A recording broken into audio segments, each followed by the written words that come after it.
الحمد لله وكفى وسلام على عباده الذين اصطفى اما بعد. مولانا مصداق تھے اس شعر کا، جس کو اپنی متعدد تقاریر میں اور کتابوں میں انہوں نے طلباء کو، علماء کو مخاطب کرتے ہوئے پیش فرمایا تھا، ہوا ہے گو تند و تیز لیکن چراغ اپنا جلا رہا ہے،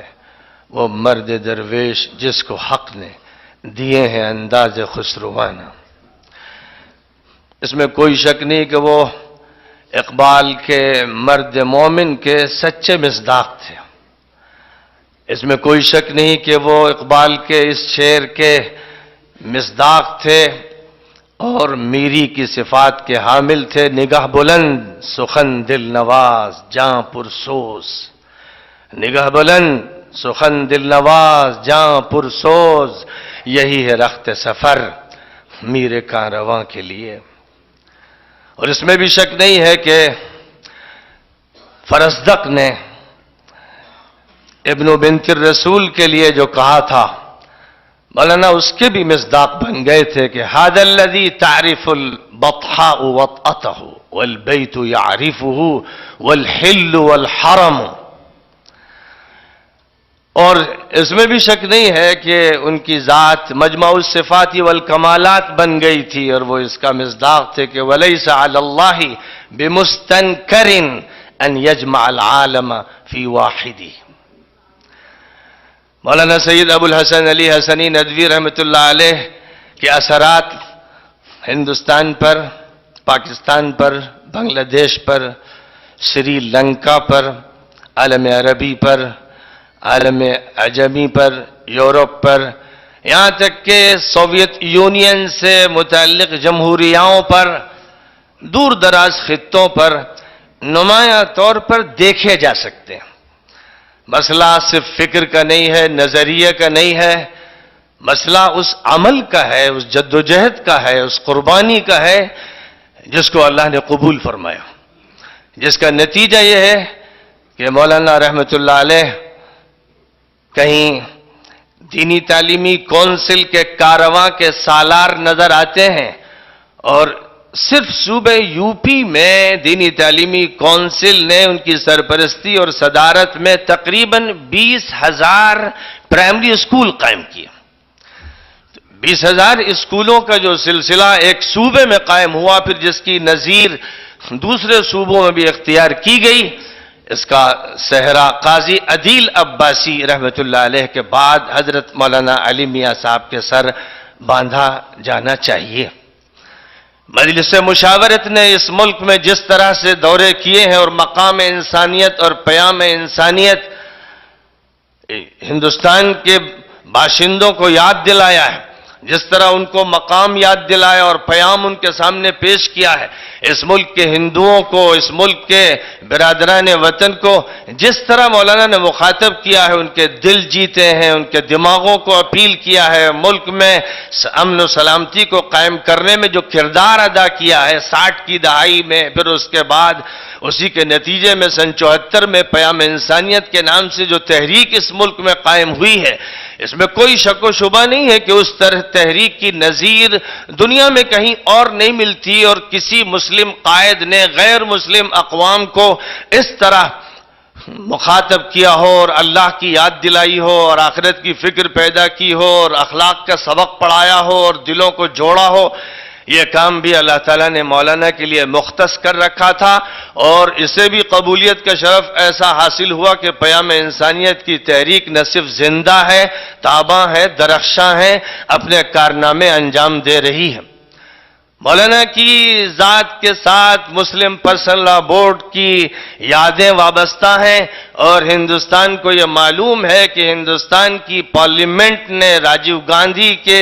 دور میں اور کانگریس پارٹی کو وِپ جاری کر کے مولانا نے جو گفتگو کی تھی اور جس طرح سے راجیو گاندھی کو مطمئن کیا تھا شاہ بانو کیس میں، اس کے نتیجے میں پوری حکومت نے اپنا وزن مولانا کے پلے میں ڈال دیا تھا، اور سپریم کورٹ کی اسلامی شریعت میں مسلم پرسنل لاء میں مداخلت کا حل اس طرح پیش کیا گیا کہ مسلم پرسنل لاء میں سپریم کورٹ کی یا ہائی کورٹ کی مداخلت پر ایک ایسی سد سکندری باندھ دی گئی اور ایک ایسا سبق ملت اسلامیہ کے سامنے بھی آیا اور برادران وطن کے سامنے بھی آیا کہ نہایت ہی حکیمانہ طریقے پر، مؤثر طریقے پر اپنا کیس جیتا جا سکتا ہے، اور اس طرح مداخلت پر پابندی لگی اور نفقہ مطلقہ کے سلسلے میں جو موقف علماء کا تھا اس کو تسلیم کرنا پڑا، اور یہ بات واضح ہو گئی کہ کسی چیف جسٹس کے پاس یہ حق نہیں ہے کہ وہ قرآن کی تشریح کرے اور مسلمانوں پر اپنی تشریح کو یا تفسیر کو مسلط کر دے۔ ظاہر ہے کہ یہ علماء کا کام ہے، وہ اس کے ایکسپرٹ ہیں۔ اور اسی طرح دارالعلوم ندوۃ العلماء نے جس طرح سے بلندیوں کی پرواز حاصل کی، اور ندوۃ العلماء اور تحریک ندوۃ العلماء اور ہندوستان کا تعارف عالم عربی میں اور امریکہ اور یورپ میں جس طرح سے تحریک ندوۃ العلماء کا تعارف مولانا نے کرایا، بلکہ ہندوستان کا کہیے کہ تعارف کرایا، اور الاعلام بمن فی تاریخ الہند من الاعلام اپنے والد محترم مولانا عبدالحی حسنی رحمۃ اللہ علیہ کی کتاب کی طباعت کا انتظام کر کے اور عالم عربی میں اس کو پھیلا کر تقریباً ہندوستان کے 4,500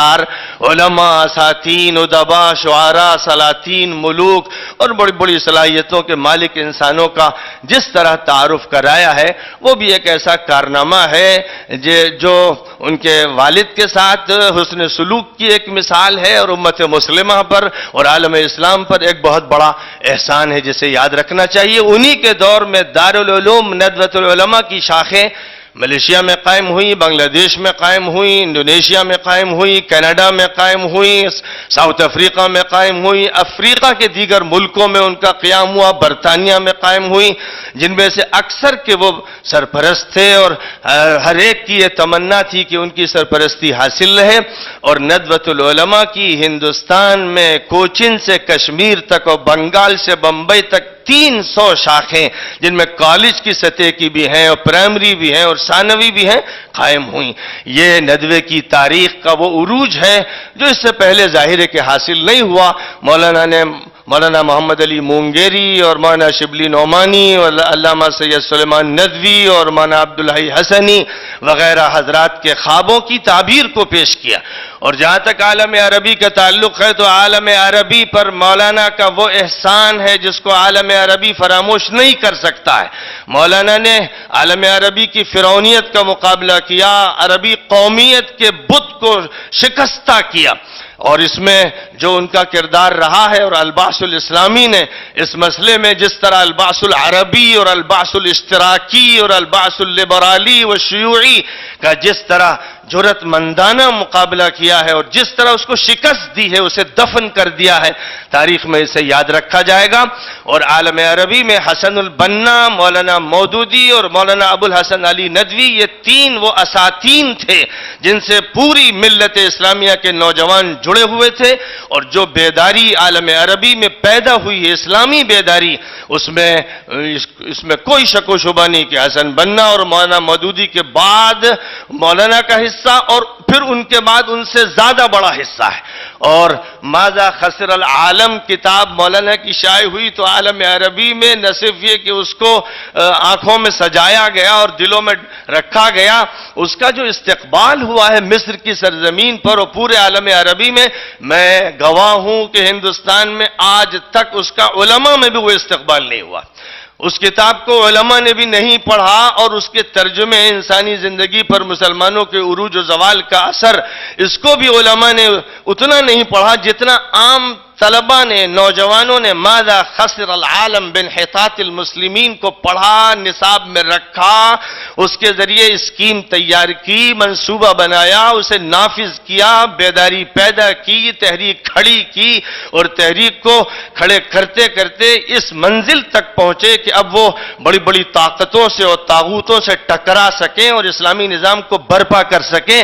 اس میں مولانا کا بہت بڑا کردار ہے، میں اس کا خود گواہ ہوں، میں ریاض میں رہا ہوں، مولانا کے ساتھ میں نے شیخ بن باز سے لے کر ایک معمولی درجے کے ایک ملازم تک سے ملاقاتیں کی ہیں، مجلسوں میں حاضری رہی ہے، گفتگویں سنی ہیں، شاہ فیض سے ملاقات مولانا کی جب ہوئی تو یہ بندہ بھی ساتھ ساتھ موجود تھا، یاسر عرفات کو مولانا نے خطاب فرمایا رابطہ عالم اسلامی میں، اس سفر میں میں ہی مولانا کا رفیق تھا اور میں اس تقریر میں شریک تھا، اور 12 بجے وہ تقریر ہوئی تھی اور مولانا جب باہر نکلے تو مجھ سے فرمانے لگے کہ ایسا لگتا تھا کہ دماغ کی رگیں پھٹ جائیں گی۔ یہ مولانا کی صورتحال تھی۔ مولانا کے جذبات کی ترجمانی آسان نہیں ہے، بس مختصر یہ کہ تاریخ دعوت و عزیمت میں جس شخصیت پر مولانا نے قلم اٹھایا اور سید احمد شہید کی سیرت کو جس طرح لکھا، جن جذبات کے ساتھ لکھا، فی الحقیقت وہ اس پوری تاریخ کو جذب کرنے والے ایک ایسے انسان تھے جنہوں نے اپنے نہا خانہ دل میں پوری تاریخ کو سجایا تھا اور ان کے کردار کو اپنے لیے قبول کیا تھا، اور یہ فیصلہ کیا تھا کہ اس کردار کو دہرانے کا کام ان کے ذمے ہے۔ جو کچھ اللہ نے ان کے لیے مقدر کیا تھا کر گئے۔ اب جو ان کے شاگرد ہیں، ان سے محبت کرنے والے ہیں، عرب ہوں یا عجم ہوں، ان کا کام یہ ہے کہ ان کے مشن کو جاری رکھیں، ان کے مشن کو آگے بڑھائیں، اور جب تک عالم اسلام اور عالم عجم اور عالم عرب صحیح طور پر اسلام سے روشناس نہ ہو جائے اور صحیح طور پر اسلامی انقلاب برپا نہ ہو جائے، اس وقت تک چین سے نہ بیٹھیں اور اپنا کام کرتے رہیں۔ اور ہوا ہے گو تند و تیز لیکن چراغ اپنا جلا رہا ہے، وہ مرد درویش جس کو حق نے دیے ہیں انداز خسروانہ، اس سلسلے کو جاری رکھا جائے۔ بہت ہی میں پرجوش استقبال کرتا ہوں گورنر صاحب کا، اور داد دیتا ہوں، مبارکباد دیتا ہوں غیاث صاحب کو کہ غیاث صاحب نے اس مدرسے کو ایک تاریخی مدرسہ بنا دیا ہے۔ یہ مدرسۃ العلوم ہے، ایک طرف اس مدرسے کا جہاں تک تعلق ہے، یہ مدرسہ مولانا کی خوابوں کی تعبیر ہے۔ یہ مدرسہ سر سید احمد خان کے اس تصور کی کہ ایک ہاتھ میں فلسفہ ہو اور ایک ہاتھ میں سائنس ہو اور سر پر قرآن ہو، اس کی بھی ترجمانی کر رہا ہے، اور فکر ندوہ کی اور فکر بلحسن کی بھی ترجمانی کر رہا ہے۔ میری تمنا تھی کہ یہ مدرسہ علی گڑھ مسلم یونیورسٹی کے قلب و جگر میں ہوتا۔ میری تمنا تھی کہ مسلم یونیورسٹی علی گڑھ اس مدرسۃ العلوم کے لیے جو سر سید کی بھی دلی تمنا تھی اور مونگیری کی بھی اور قاسم نانوتوی کی بھی، اس کو علی گڑھ مسلم یونیورسٹی جگہ دیتی کہ آپ یہاں قائم کیجئے، اتنی دور اس کو نہ آنا پڑتا، اور علی گڑھ مسلم یونیورسٹی کے اساتذہ اور طلبہ اس سے مستفید ہوتے، اس فکر کو قبول کرتے، اور فکر بلحسن کے لیے ایک چیئر علی گڑھ مسلم یونیورسٹی میں قائم کی جائے اور ان کا ایک سینٹر وجود میں لایا جائے، اور اس مدرسے کا فیض وہاں پر اس طرح پہنچے کہ ایک ایسا مرکز وہاں پر بھی یونیورسٹی کے اندر قائم ہو جائے، جس کے لیے میں گورنر صاحب سے کہوں گا جبکہ اگر وہ یہ فرما دیں وی سی صاحب سے، اور اس کا مطالبہ ہو کہ باقاعدہ کوئی ایک جگہ ایسی ہو جیسے مسجدیں بنتی ہیں ہاسٹل میں اور بڑی اور چھوٹی، ویسے ہی شیخ ابو الحسن کے فکر کے مرکز کے لیے جنہوں نے ہندوستان کو ایک رخ دیا ہے اور عالم اسلام کو ایک جہت دی ہے، اس کی خاطر ان کے لیے ایک جگہ طے کی جائے، تو یہ اس اجلاس کا بہت بڑا کارنامہ ہوگا۔ ومرحبا بالضيوف ونستودعكم الله دينكم وأمانتكم وخواتيم أعمالكم وكان الله معكم، وأبو الحسن روحه فرحة بكم ومستبشرة بكم وكأنها تستقبلكم، ونحن أبناؤه تلامذته أصحابه نستقبلكم مستبشرين فرحين مقدرين مكرمين، وقصرنا في حقكم ولكن الله تبارك وتعالى يجزيكم خيرا، وإن شاء الله يتفضل عليكم بثواب من عنده، فخطواتكم كلها مقبولة وهي مكتوبة في سجل الحسنات إن شاء الله، وأوجه لكم الدعوة لزيارة ندوة العلماء۔ لزيارة قرية الشيخ أبي الحسن قرية راي بريلي. نحب